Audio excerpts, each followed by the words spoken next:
자, 오늘은 건설 얘기를 한번 해보도록 하겠습니다. 우리 포트에도 건설주가 두 종목이 있었죠. 한 종목을 제외하기는 했으나 건설주가 생각보다 굉장히 약한 흐름을 보였습니다. 그리고 지금은 점점 더 나빠지고 있다고 볼 수 있는데요. 그 상황을 한번 살펴보도록 하겠습니다. 국내 건설 수주입니다. 수주는 아주 좋습니다. 2022년에 연간 수주로 역대 최대 실적을 넘었을 것으로 보입니다. 실제로 22년이 지났고 연간 수주를 갱신했습니다. 자, 하지만 지금 건설주가 이렇게 약세를 보이는 이유로는 일단 피크아웃에 대한 불안감입니다. 지금 수주를 역대 최대치를 넘어섰지만 국내 건설 수주는 정부의 SOC 예산 삭감으로 감소될 것이고 비주거용 건축은 경기 둔화의 영향으로 줄어들 것이고 또한 주거용 건축 같은 경우에는 부동산 시장 위축으로 또한 줄어들 확률이 매우 높기 때문입니다. 특히 우리가 22년도 계령 건설을 투자할 때의 투자 아이디어는 바로 이 주택 부분의 호황이었습니다. 이 주택 부분의 호황으로 인해서 주택 부분 매출이 높은 중소형 건설사들이 이익을 잘 내는 구조였습니다. 그렇기 때문에 건설주 투자를 생각하게 되었던 것인데요. 지금은 시장이 완전히 바뀌어서 주택용 시장이 완전히 죽어버렸습니다. 그래서 지금은 대형 건설주가 중소형 건설주보다 투자하기에 더 좋은 환경이라고 여겨집니다. 특히 분양시장 같은 경우에는 지금 굉장히 급속도로 악화되고 있는데요. 2009년도의 미분양 피크 대비 현재 35% 수준까지 올라왔습니다. 굉장히 빠른 속도로 지금 올라오고 있습니다. 특히 대구 지역의 미분양은 11,700세대를 기록 중이며 2009년 1월 피크에 이미 절반을 넘긴 수준입니다. 그래서 지금 대구에 있는 지인들의 얘기를 들어보면은 이 올랐던 가격이 다 빠졌다고 합니다. 그래서 지금 비투를 해가지고 연끌을 해서 아파트를 구매하신 분들은 지금 굉장히 힘든 시절을 지나가고 있다고 하는데요. 향후에 이 미분양이 늘어나고 이 미분양이 악성화되어서 경매 시장까지 나타나게 된다면은 주택 가격 하락폭은 갈수록 더욱더 커질 것으로 보입니다. 특히 지금 금리가 굉장히 많이 상승해 있기 때문에 지금 대출로서 집값을 유지하고 계신 분들은 지금 굉장히 위험한 수준에 다다르고 있다고 보시면 될 것 같습니다. 이러한 악재 속에서도 한 줄기 빛 같은 것이 바로 해외 수주입니다. 특히 이 메나 지역의 발주 금액이 증가하고 있습니다. 이것이 그나마 가장 좋은 뉴스가 되겠습니다. 메나 지역은 아프리카 중동 지역을 의미합니다. 이 메나 지역 프로젝트 계약액이 877억 달러로 전년 대비 19.7% 증가했습니다. 또한 정부에서도 이 국내 건설사들이 생존하기 위해서는 국내를 벗어나서 해외 건설에 집중해야 된다라고 여겼는지 해외 건설 수주 지원단을 출범하고 2027년까지 해외 건설 수주 연 500억 달러 달성 계획을 발표했습니다. 현재 350억 달러 이상 수주를 목표로 집중 공략 프로젝트를 진행하고 있으며 외교, 금융, 투자 등 전방위 지원을 강화할 계획입니다. 해외 건설 수주만 많이 한다고 좋은 것은 절대 아닙니다. 예전처럼 이 해외 건설 수주할 때 이 비용을 적정하게 측정하고 설계부터 시공까지 한꺼번에 이루어지는 턴키 수주를 해서 이익률을 극대화시켜야 됩니다. 해외 건설의 수주량을 늘릴 뿐만 아니라 질을 높여서 이익에 더욱더 집중해야 될 것입니다. 과거를 반면 교사 삼아서 해외 건설 수주에만 너무 집중하지 말고 반드시 이익이 나는 수주를 할 수 있도록 노력해야 할 것입니다. 자, 앞서 전국 아파트 미분양이 벌써 피크인 2009년 이 피크 대비 벌써 35% 수준에 도달했다고 말씀드렸습니다.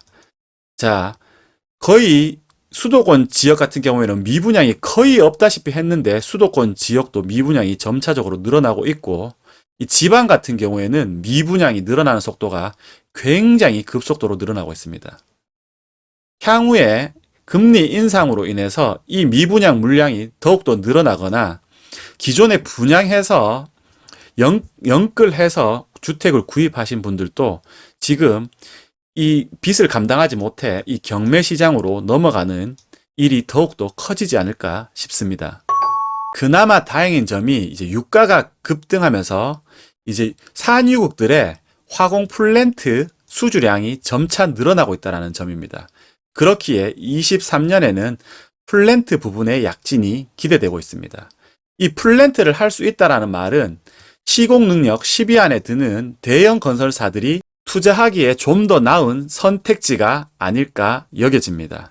이처럼 안 좋은 시장 환경에도 불구하고 해외 수주 영역 다각화, 플랜트 부분이 다시 성장한다는 점, 그리고 경쟁 분산에 따른 수익성이 좀 좋아질 수 있다는 점이 건설 업종 주가에는 그나마 긍정적인 부분이라 할 수 있습니다.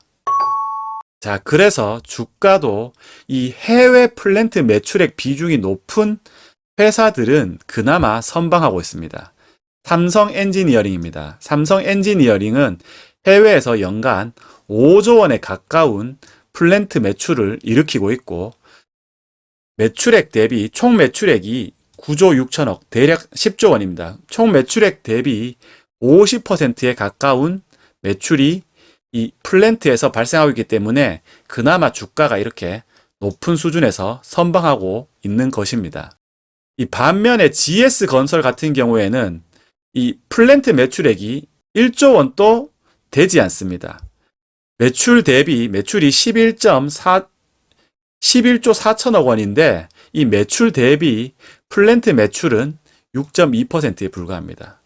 그렇기 때문에 주가는 완전 아래로 곤두박질 쳐 있는 상황입니다.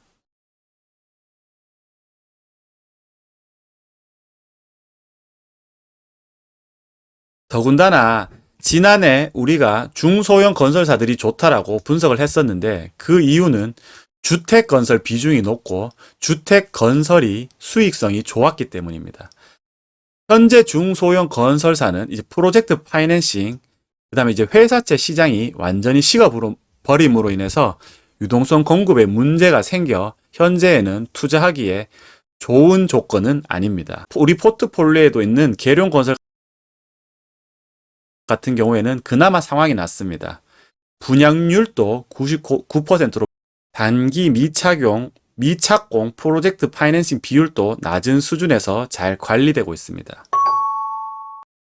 특히 건설업이 지금 현재 상황이 아주 안 좋다라는 것은 건축 인허가 면적 및 건축 착공 면적만 보더라도 한눈에 드러나고 있습니다. 자, 여기 보시는 파란색이 2022년도입니다.